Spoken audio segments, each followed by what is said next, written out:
video provides an overview of the functionality found in the CR portal. So let's check it out. I have logged in using the administrator account. Here we have the Manage Mass Assignments. So let's take a look at what we can do in Manage Mass Assignments. We're going to start with adding or editing role and permissions. Now remember, the role and permissions are what we used to call our user templates in our user accounts editor in MMS Generations.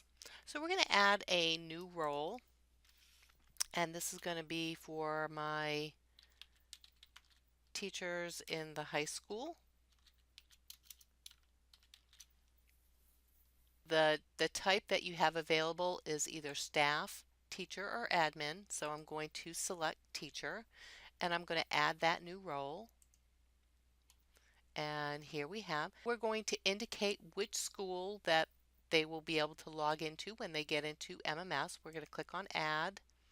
We're going to select the school, and it is my high school. And we're going to indicate whether they have either read-write access or read-only. And my teachers need to be able to record data, and it is going to be their default school. And then here we have all of the menus available in the teacher portal.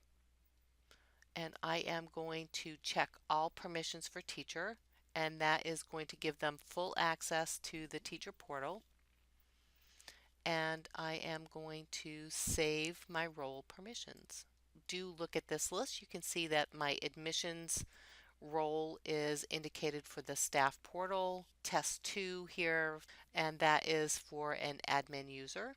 Now if that role had already been assigned to a user account and I deleted that role, the permissions that were given through this role will still remain with them, but the role will no longer be associated with that user. Now we're going to look at assigning user-defined fields to roles, and that's very similar to what we saw for the individual user, but this time we're going to select a template to add those user-defined fields to. Teachers do not have access to a student view or editor that would allow them to see the user-defined fields, so we don't want to add any user-defined fields to those. But I'm going to take my guidance counselor role, and we can see that they already have a group added, so let's click and see what's available in there. And I have my activity fields here, and to add another field, we'll just click on that plus sign, select the field. I already have activity 4, activity 6, and if I want to remove that field, I'll just click on the minus sign and it resets that field. And just like before, we can either disable this group or we can make it read only.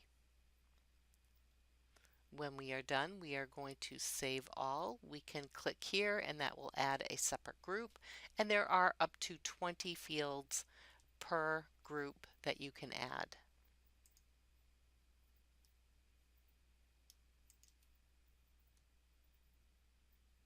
Now we can assign roles to users, and we can filter on the list of user accounts that we're looking at, and I want to work with just my high school, so I am going to select just school code 910, and that is my high school. And I can see that they all have a template called Teachers S, and I want to change that with my new role. There is my new role that I just created, so I have to add my filter again.